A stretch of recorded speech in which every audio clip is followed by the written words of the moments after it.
I hope you enjoy the next stories. These readers haven't been able to get their snouts out of their books. Will this little piggy make it to the next round, or will the dragon prevail? Your vote will decide. If I could do anything for one whole day, I would choose to spend it at the beach. I just love to dip my little piggies into the waves. If I could only eat one meal for the rest of my life, I would have to pick pizza. I can't imagine ever getting sick of pizza, can you? If I were stranded on a desert island, I would bring my friends and family with me because there's no way I could survive without them. Click, Clack, Moo, Cows That Type by Doreen Cronin. Pictures by Betsy Lewin. Farmer Brown has a problem. His cows like to type. All day long he hears click, clack, moo. Click, clack, moo. Clickety, clack, moo. At first, he couldn't believe his ears. Cows that type? Impossible. Click, clack, moo. Click, clack, moo. Clickety, clack, moo. Then he couldn't believe his eyes. Dear Farmer Brown, the barn is very cold at night. We'd like some electric blankets. Sincerely, the cows. It was bad enough the cows had found the old typewriter in the barn. Now they wanted electric blankets? No way, said Farmer Brown. No electric blankets.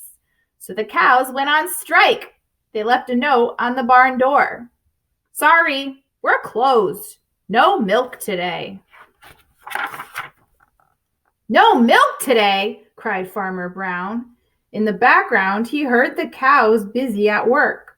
Click, clack, moo. Click, clack, moo. Clickety, clack, moo. The next day, he got another note. Dear Farmer Brown, the hens are cold too. They'd like electric blankets. Sincerely, the cows. Cows that type? Hens on strike? Who ever heard of such a thing? How can I run a farm with no milk and no eggs? Farmer Brown was furious. Farmer Brown got out his own typewriter. Dear cows and hens, there will be no electric blankets. You are cows and hens. I demand milk and eggs. Sincerely, Farmer Brown. Duck was a neutral party, so he brought the ultimatum to the cows. The cows held an emergency meeting. All the animals gathered around the barn to snoop, but none of them could understand moo. All night long, Farmer Brown waited for an answer. Duck knocked on the door early the next morning. He handed Farmer Brown a note. Dear Farmer Brown, we will exchange our typewriter for electric blankets. Leave them outside the barn door, and we will send Duck over with the typewriter. Sincerely, the cows. Farmer Brown decided this was a good deal. He left the blankets next to the barn door and waited for Duck to come with the typewriter. The next morning, he got a note. Dear Farmer Brown, the pond is quite boring. We'd like a diving board. Sincerely, the ducks. Click, clack, quack. Click, clack, quack. Clickety, clack, quack.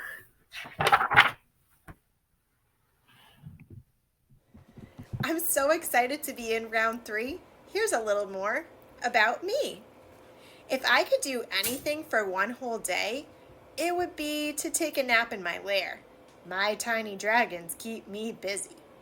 If I could magically devour one meal for the rest of my life, it would definitely be pizza.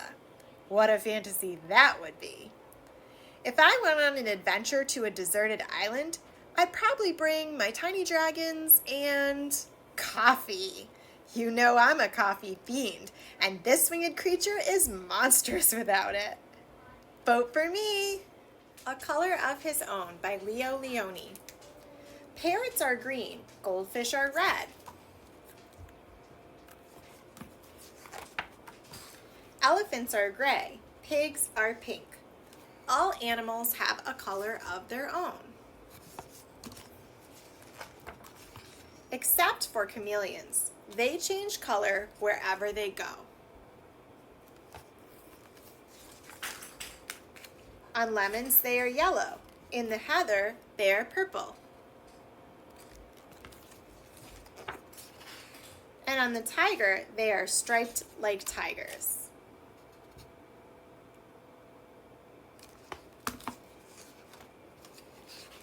One day, a chameleon who was sitting on a tiger's tail said to himself, "If I remain on a leaf, I shall be green forever, and so I too will have a color of my own."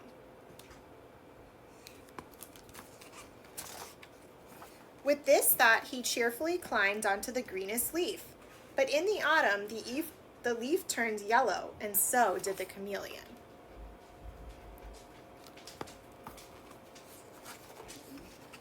Later, the leaf turned red, and the chameleon too turned red. And then the winter winds blew the leaf from the branch, and with it, the chameleon.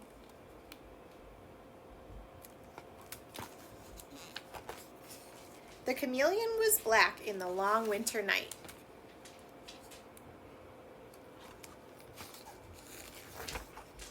But when spring came, he walked out into the green grass, and there he met another chameleon. He told his sad story. "Won't we ever have a color of our own?" he asked.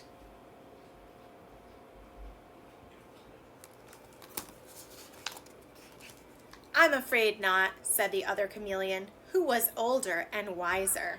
"But," he added, "why don't we stay together?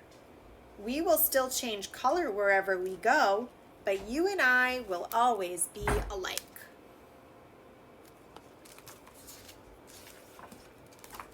And so they remained side by side. They were green together, and purple, and yellow, and red with white polka dots, and they lived happily ever after.